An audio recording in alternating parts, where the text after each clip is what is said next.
Welcome to Empowered Within, a soul-quenching, transformational podcast that will set your soul on fire through candid and inspiring conversations. Leading experts, celebrities, healers, and I share our journeys of how we've overcome challenges to living an empowered life from within. I'm your host, Jennifer Pilates. Welcome to another episode of Empowered Within.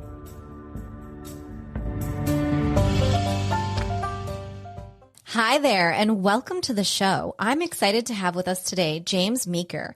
James is a former award-winning tech executive who has experience in real estate as well as oil and gas. He is a fifth-generation Texan from Fort Worth and is proud of his Texas heritage.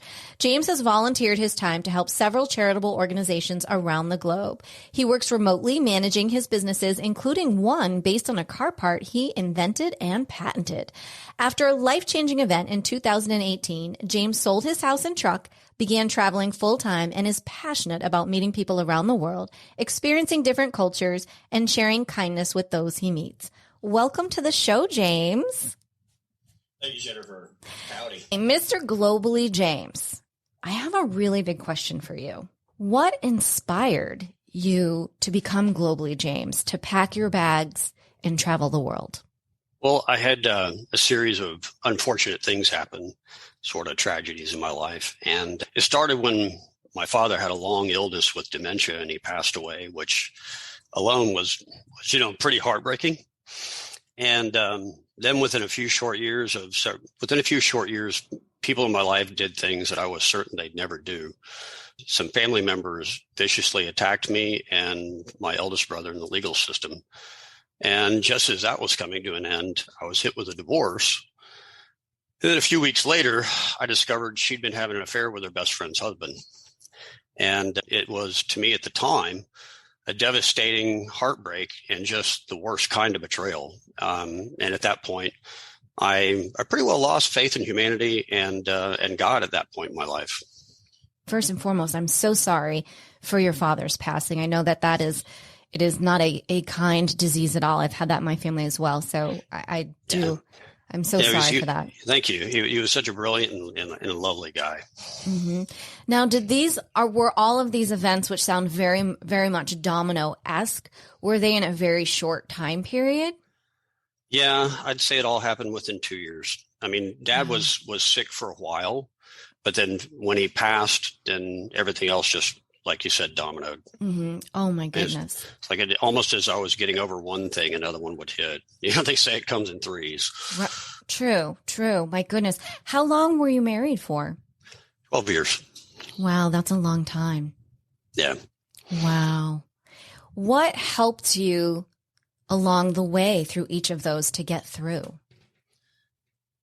Well, I didn't seek out the appropriate help. I chose to self-medicate, and which was a very unhealthy thing to do. And in retrospect, I wish I would have gone to counseling instead. I should have made a healthy choice. And eventually I did. I did go to counseling, and I've been talking with that counselor for almost 4 years now, and it's significantly changed my life. So that's the right thing to do. Right. Well, and sometimes a hard thing to do, right? A lot of us have trouble asking for help. Yeah, and it's hard to go in there and because you can't lay bullshit down when you're in there, when you're talking to your counselor. You need a good counselor that will call you on it. Will say, that sounds like bullshit there, James. Would you really tell me what's going on? And, you're kind of like that. But I'm honored that you said that, James. Thank you. Yeah, you got the bullshit detector on. So, but you need one that'll also give you good feedback and tell you what you should do instead of just sitting there and listening and say, "Oh, really? What do you think?" Mm-hmm. That's the worst kind, I think. Right. So, yeah. Right. I agree. You need a partner. Yeah, definitely. Someone who's going to work with you through that. So when you're going through all of that and then one day you go, to hell with it all, I'm packing my bags and selling everything. What got you to that day and that moment? Yeah, it was actually in the middle of the divorce when I was so depressed and so heartbroken. You have to find a positive image and hold on to it, something that's going to make you feel good. And for some reason, it just hit me almost like a vision that I'm going to go to Australia. I'm going to buy a motorhome, and I'm just going to drive around until I don't want to do it anymore. And I'm going to see the whole country. And so when it was over, I booked the ticket to Australia and did some travel before that. But then, I did. I sold the house, sold the truck, told everybody to kiss my ass, and I went over there. And that's what I did. Mm-hmm. And it was a life-changing event. Now, what to the person who goes, well, that's interesting, James, but were you running or were you healing? That's a very valid question.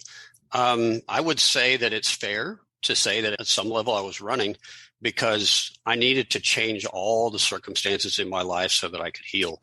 I didn't want to be around things that would remind me of all of the past. And there was, quite a few things that were there that happened in a few short years. So I changed my city. I changed my continent.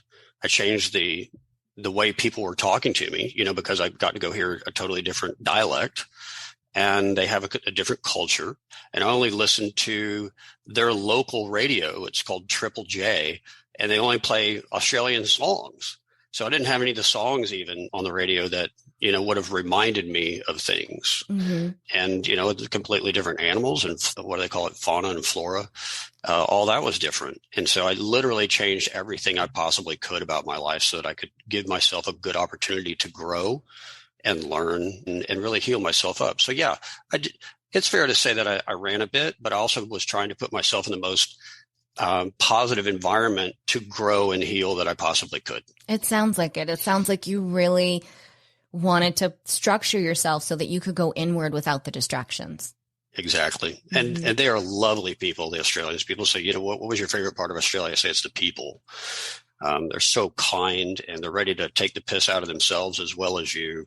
They'll go way out of their way to help you. And if you meet them, you've actually made a friend. They will call you the next day and say, hey, mate, let's go have a beer, and I'm still in contact with many of them. They're not superficial. Oh yeah, we'll get together. And it never happens. Like you see here, but they're genuine, really genuine people. That's really sweet. And how long were you over there in Australia? It was 2 years, right on about 2 years. Okay. Yeah. And I'd traveled in the motorhome until I didn't want to. And what really made me come to that realization was that it became difficult. It was exciting in the beginning and through most of it. But as you're traveling around in the motorhome and you're going to different caravan parks, you're really having to make new friends about every 2 weeks. And that became a little bit taxing. I was ready to come back to a place, I'm back in Austin and I've lived here several times before. I have friends here and it's a positive environment for me. It's a very healthy environment. I was ready to go back where I had regular friends that I could, that knew me and that I didn't have to establish all over again. And so it's basically, a version of a support system, mm-hmm. So that's why I stopped. But I'm not done traveling. I'm still traveling about once a month. I've got some exciting things coming up, but I've got a home base with, regular people that I talk with and I see and spend time with. And, I've got a dear friend that I'm going to go teach his 10-year-old daughter how to make special, not that kind of special, but, good brownies. Ooh, so you're a baker. Wow. Yeah. Okay. Yeah. I'm a decent cook. Okay. Very good. Now, throughout all this time, have you stayed with therapy? Have you continued it? Yes. In the beginning, when I first started, I was going about twice a week because I really felt like I needed it. And then, as I got better and developed some of the tools that she was giving me and started to feel some positive change, I went down to 1 week, once a week. And then now I'm at once a month, but I'm still talking with her. I talked with her the whole time that I was away. We used one of the messaging apps, where you can talk for free around the world. And it's been great. It's really helped me. That's really amazing and wonderful. And I appreciate you being so open and being willing to share all of that. When you look back over your travel times, is there one lesson that you're like, wow, like that really hit me that day, that moment? What would that be? There were several things that I gathered over the entire period. And I can try to share some of those with you. One of the quotes that I like to talk to people about is so long ago, like in the 1800s, Mark Twain made an interesting quote on travel. And he said that travel is fatal to prejudice, bigotry, narrow-mindedness, And broad, wholesome, charitable views of men and things cannot be acquired by vegetating in one little corner of earth, one's own little corner of earth, all of one's lifetime. And I thought that was an amazing thing to hear, even so far after he's passed. And traveling so much, I began to believe it in that I lived it and I began to experience it. And some things that I realized towards the end of my travel in Australia is these are things that you're supposed to believe in and that are right and the things that should be correct in life. But it's one thing to know them and know that you're supposed to believe them, but it's another thing to feel them. And by the time I was done, I was absolutely feeling these. And these are like literally acceptance of myself and of others for literally where they are. Just accept somebody for where they are in life or whatever's going on, and you just love on them. And then all life has value. And that seems so simple, but to actually feel it is a different thing for, I guess, a man. I think maybe women probably embrace that a little bit better, but sometimes men just don't think of it as seriously. Maybe it's a little more casual. And I've learned the power of a smile. I like to smile at everybody. And the power of a smile and kindness, that can go a long way in somebody's life and just make a little difference in their life for that day and help others selflessly. I had so many people just jump in and try to help me when I needed it over there. And there's tremendous value in that. And then the majority of day-to-day life, I don't need to correct anybody else. I don't need to be right in a conversation, or if somebody says something wrong or uses some grammar wrong, I don't need to say anything about that. And just let it go. It's right in there along with acceptance of others. And then a confidence to be who and where I am at that time, where I find myself in that life day to day. If I'm standing in line next to somebody that's having some problems, I'm be confident to be there and not be uncomfortable with it. And then knowing limits of what I'll accept. So that's what's a big one for me, being able to put in some good limits in life and say, I'm just not going to tolerate certain things any longer. And then finally, knowing exactly what I want and actually having the courage to go out there and do it. And people ask me, well, what don't you do, James? And I said, I don't dream small anymore. That's great advice. Wow. So how does your dream look now? What was dreaming small versus how you're dreaming now? Dreaming small would be, what am I going to do locally next week? Or how am I going to do this thing with this job? Or how am I going to attack this job? Or how am I going to make some money next week? Or I can't even really answer that. I haven't thought about that really, Jennifer. But dreaming big to me is like I just went out to Hawaii and I hiked the Stairway to Heaven. It was a really big deal for me. I always seen the photographs, and it was just as breathtaking as the photographs look. And I've always wanted to go to Giraffe Manor over in Nairobi, and I've got that booked for later this year. There's a supercar tour of Europe that I've got booked that terminates with the Monaco GP. Dreaming big, yeah. Australia, go live in a motorhome for 2 years. So it's hard for me to think of what dreaming small is. I think that's great. That's a lesson we all need to learn. Absolutely. So out of the 42 countries that you've traveled to, do you have a favorite?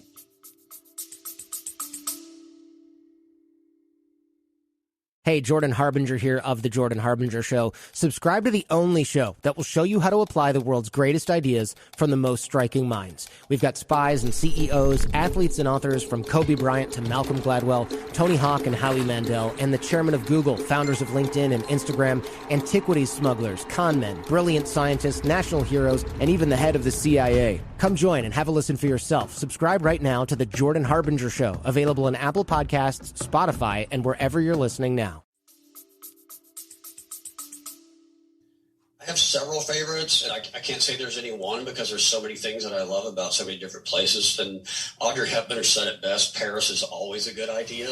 I agree. Yeah, so that's a lovely place. And if anybody needs some trip tips on what to do there, let me know. Happy to share the information. I was really impressed with Fiji, though, Jennifer. I was over there at a time, I think I actually spent Christmas Day in a village of the local chief's house, and it was barely a frame house that had been filled in with newspapers and hand-woven reed mat on the floor, and we had a little Christmas celebration there. It was the most humbling thing I have ever experienced.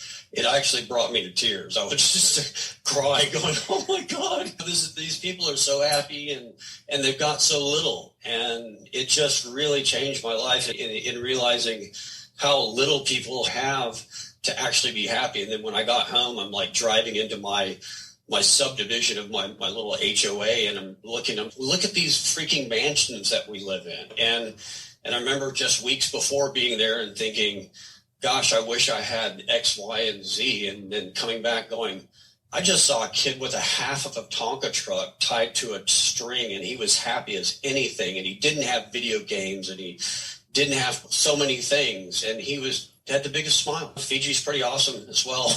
The people are amazing there. New Zealand's amazing. That's such picturesque landscape. And then I'll always be a fan of Australia.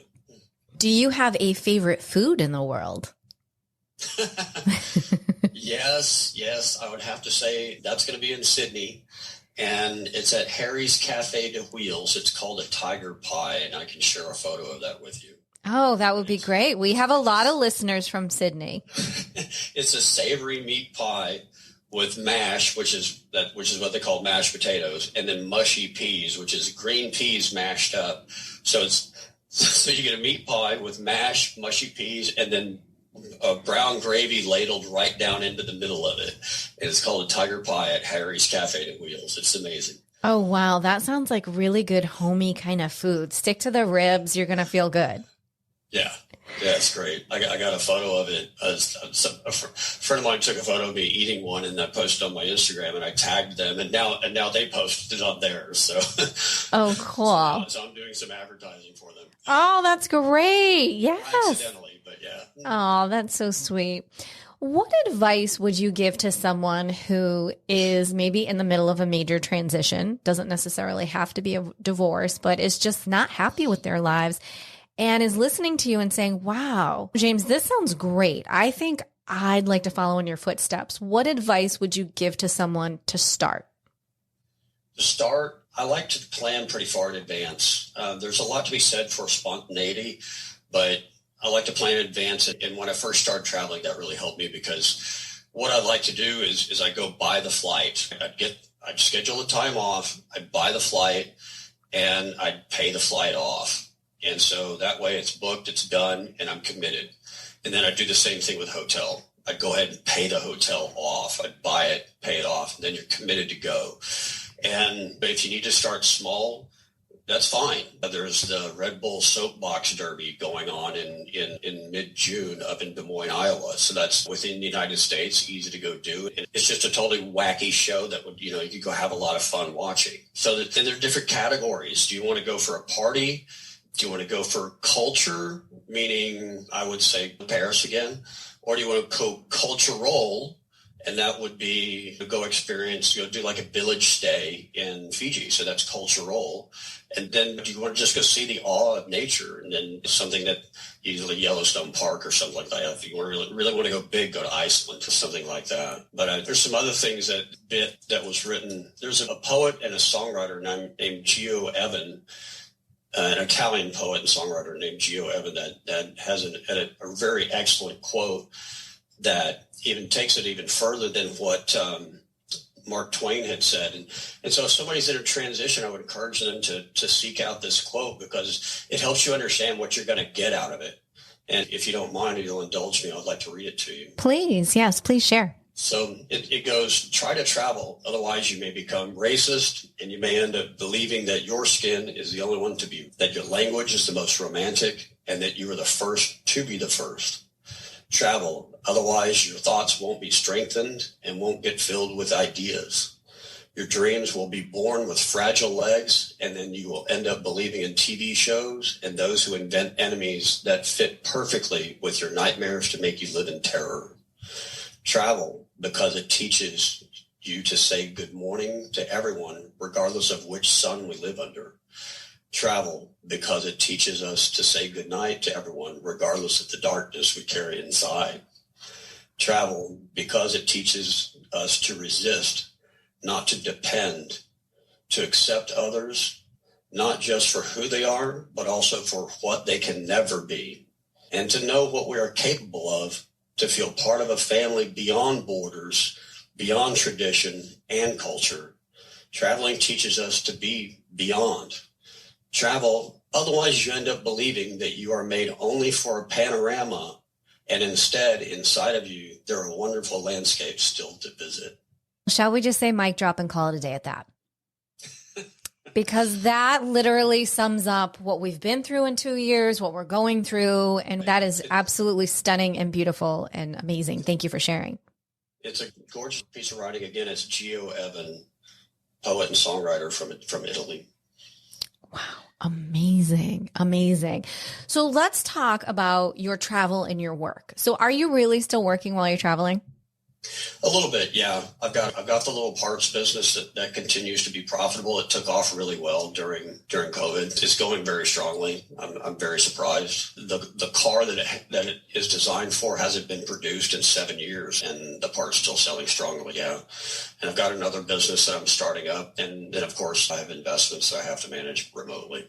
So we're not an oil man from Texas, is what you're telling me. We were, yeah. I decided to transition from that into different things. Okay, so talk to me about oil, because immediately I'm thinking back to days of Friday nights with my grandmother watching Dallas.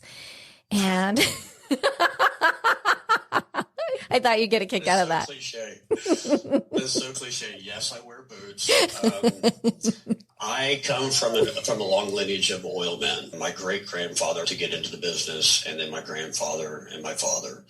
And I decided that I didn't want to be in the oil business because it could be really feast or famine. It's almost like the highest level of gambling, because when you try to go drill a well, you don't really know if it's going to happen. And you've spent a lot of money trying to get down there to find it. It's really, really high stakes gambling, if you ask me. But these days, you can predict a little bit better what's below the surface, but still dry holes happen, and those really are a bummer. So yeah, I grew up with it, and I saw my dad in tremendous times of depression because he wasn't making any money. He was just doing nothing but dry holes. And then I saw times that there was so much money to go around, it was ridiculous. But so it was such so highs and lows that I decided I wanted to cash out and get into something a lot more consistent, reliable, and a little bit more security. Mm-hmm.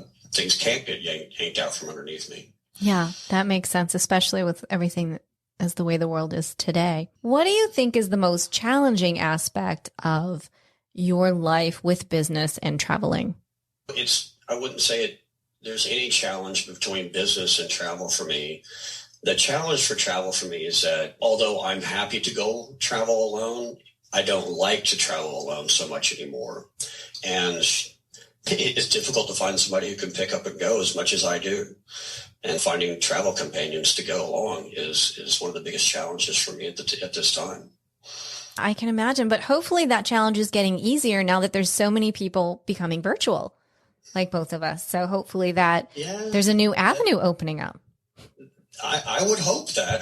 That hasn't been my experience yet. I've actively been looking for someone to travel on a couple of big trips with me, and so far it's not worked out. So we'll see. We'll keep our fingers crossed for you. Maybe should we do Let's Meet James thing on the podcast, and you can send in a resume and where do you live, and maybe this is where he's traveling to. Why not? I'll take applications. Absolutely. No guarantees, but yeah, they could win a really nice trip, because actually I do pay for the. There you go. I think I hear email coming in already.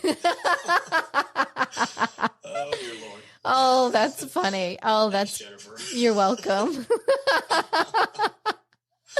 I love it. I love it. So funny story. James and I met through a mutual friend, Linda Hughes, who will sound familiar because she's been on the podcast. She is an incredible author that I've had on and has become an incredible dear friend and is a dear friend of James.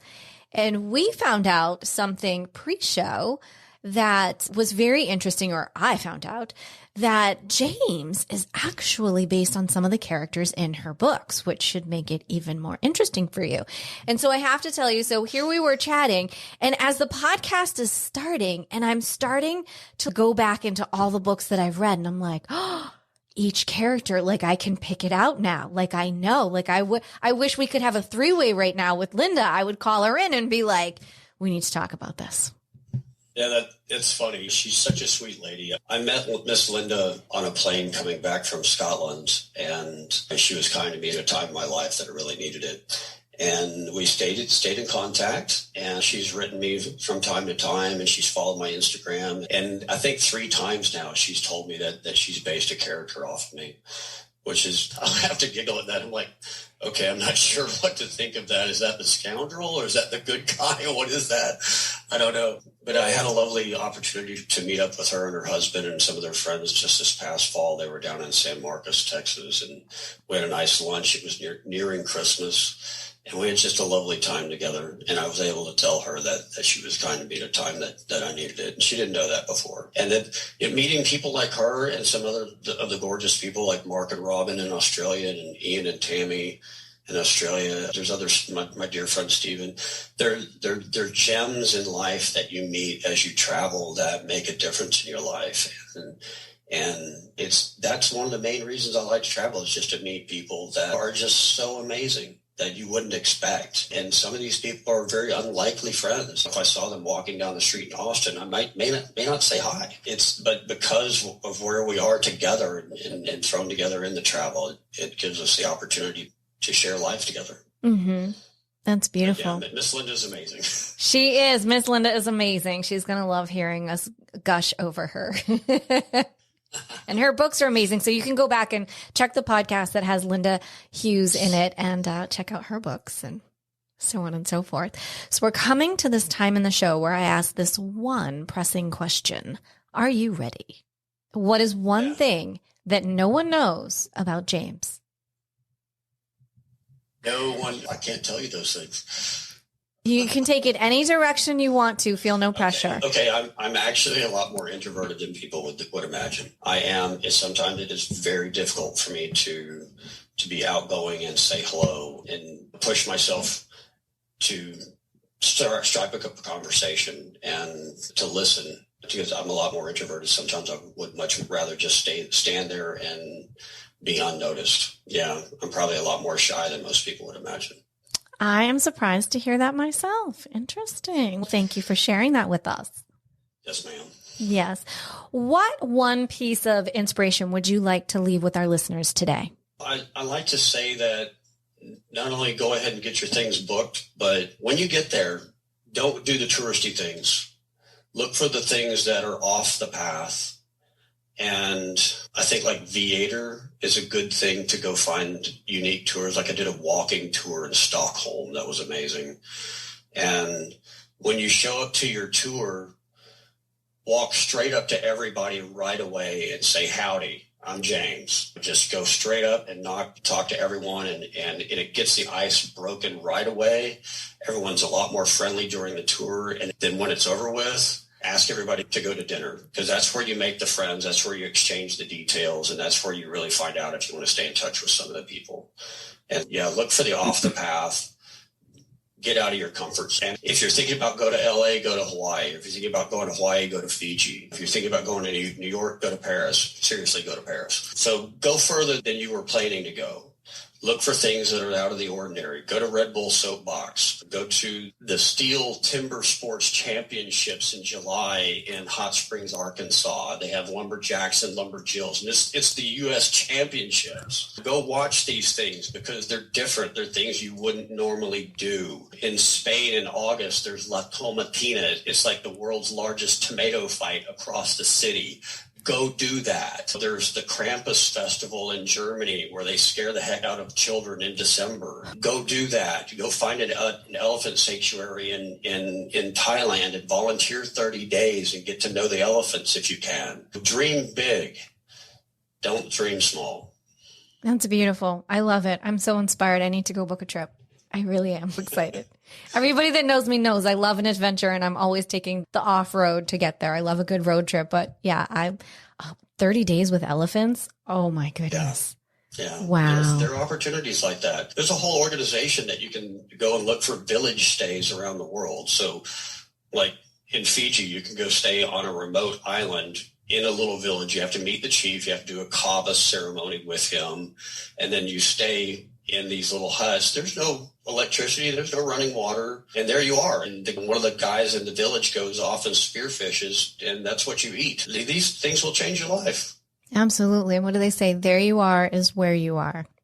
Yeah, Absolutely. Well, James, will you share with our listeners where they can get in contact with you, follow you, and see all of your amazing travels coming up?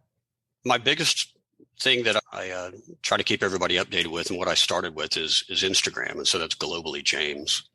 And through there's a link that you can go to my website. It has articles that I've been interviewed for and some of the better photos that I like. And then, of course, I've got a Facebook page that mirrors the Instagram. That's just, again, Globally James.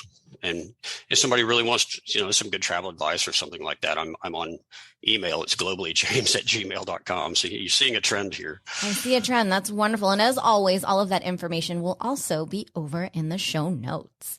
Well, James, thank you so much for being here today, for sharing your heart and soul and adventures with us. I know this is going to inspire so many of our listeners around the world. As we say, everyone, until next time.